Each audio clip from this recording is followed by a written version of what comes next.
policy is going to keep expanding until anything can violate it. What would happen if this was scaled larger and scaled to Twitter and the internet as a whole is way worse than anything that could happen from me getting fired from my job. To me, that it far outweighs that. Because it's about more than me, it's about really everyone in the world. It's almost like you're saying that your desire to follow your conscience outweighs any potential risk there might be to you from doing this. Yes. I think that's also the main reason why people don't want to come out with it, because what if I have 2 kids, I have, my wife, and if I lose my job, it's like, what do I do? But that's less of a concern to me.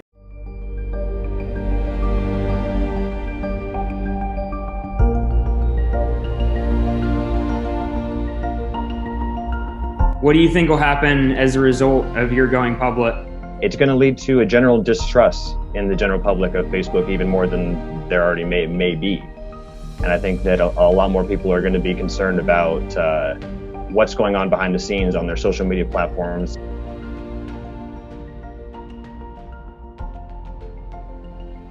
Why don't you start by telling us what happened yesterday? All right, so what happened yesterday was I was at work and I got a message from my supervisor out of the blue, basically saying, go ahead and wrap up your area and clean up your stuff, gather your personal belongings, and meet me in a meeting room in the lobby of the building. They're basically going to have me meet with the investigative team and grill me on this whole situation.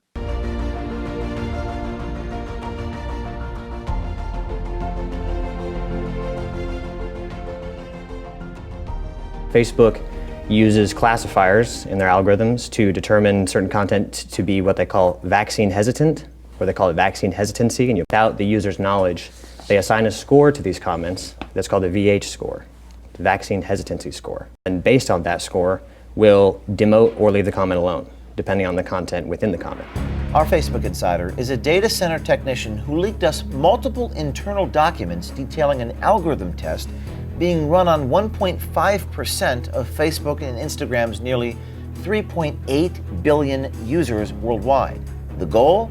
To, quote, drastically reduce user exposure to vaccine hesitancy in comments. You'll see a lot of this difference in their public policy versus the private policy, where the public policy is very vague, it's very ambiguous, it's designed to be questioned, because it's designed to be able to easily defend. But then if you look at the private policy, it's much more clear, much more specific. I think that they're trying to make it seem like they're not doing as much, or that they're just kind of like generalizing it, like, oh, well, we just have some robot that just tags your post and then, we look at it. But I think they don't want people to know, oh no, we actually have something that we made specifically for vaccine hesitancy. So basically when they write this algorithm, it goes through Facebook content and it looks for certain keywords that are related to vaccination or, not getting a vaccine and stuff like that.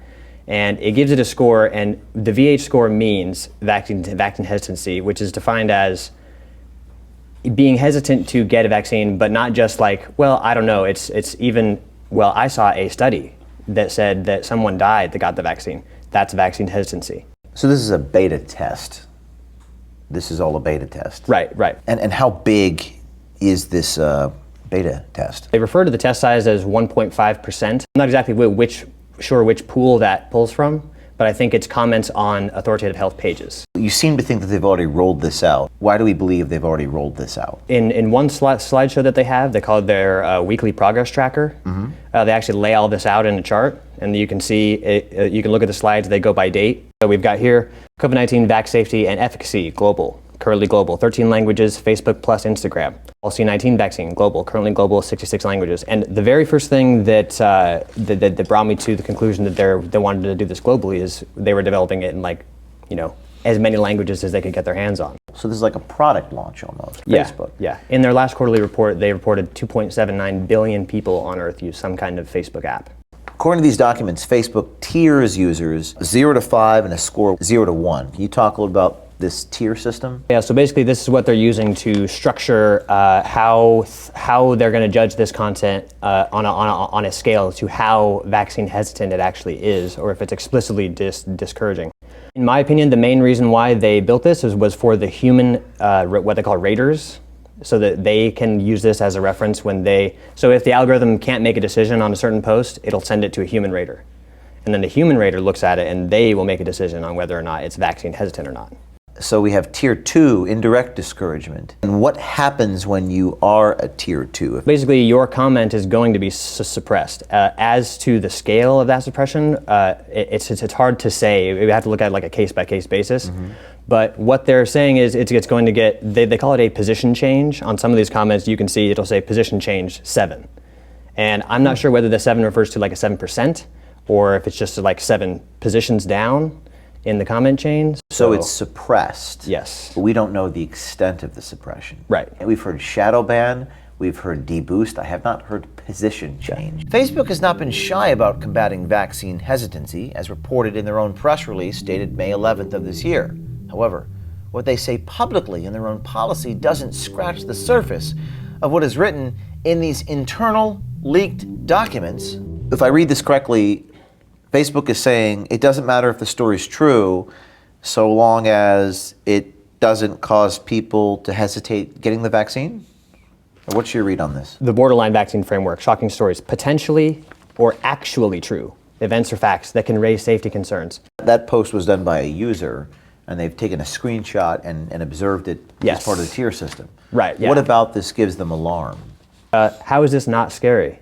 That would be considered indirect discouragement. Indirect discouragement, which should be considered tier 2. Right. So this is an example of indirect discouragement of the vaccine. Questioning the vaccine, questioning anything involving the vaccine. And this was then demoted on Facebook. So this is another example of tier 2 indirect discouragement. Why don't you tell us why this would be indirect discouragement according to Facebook? So this would be considered vaccine hesitant because they don't want people to see someone had a bad effect. They're not saying don't get the vaccine, but they're saying look at all this negative stuff that happened after I got the vaccine.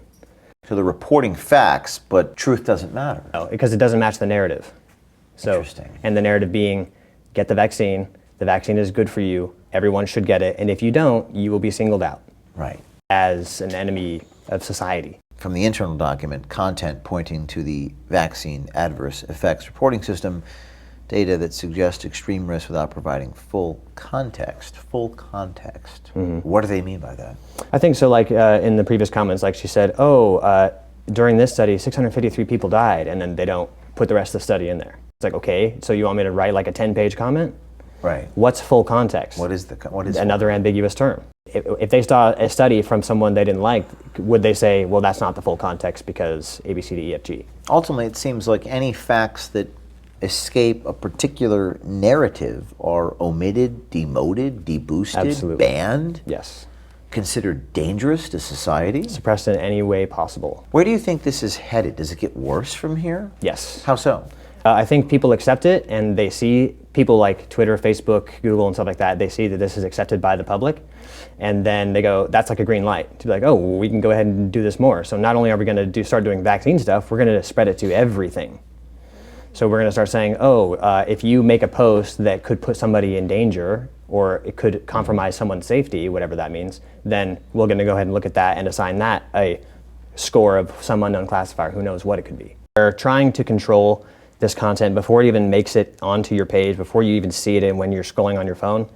I think they're afraid of what people would conclude. And do you think there's a lot of people inside Facebook that agree with you, or some Yes. percentage? How would you estimate that number of people to be? I would say at least 25%. So you're telling me that 25% of the people there agree that what they're doing with this vaccine hesitancy coding and algorithms is morally wrong? Yes, that would not surprise me at all. And the people who may do what you did next, but they're not sure if they should do it, what's your message to those people? I would say go ahead and do it. And then just think about what I said. There's a lot of blowback to telling the truth, and that's true as far as human history is concerned. And yeah, you are going to receive blowback, but just weigh it out. Can you live with yourself for the rest of your life if you work at Facebook and you knew about this, especially if it came out later, and you're like, man, I saw that so many times, and I could have said something and I didn't. How are you going to feel about that? That's my thing, my morality. I have to show somebody this, because at least, even if nothing were to come of this and for some reason everything was scrapped, I would still think that it was worth it, because I'm like, well, at least I tried. I tried to show somebody this.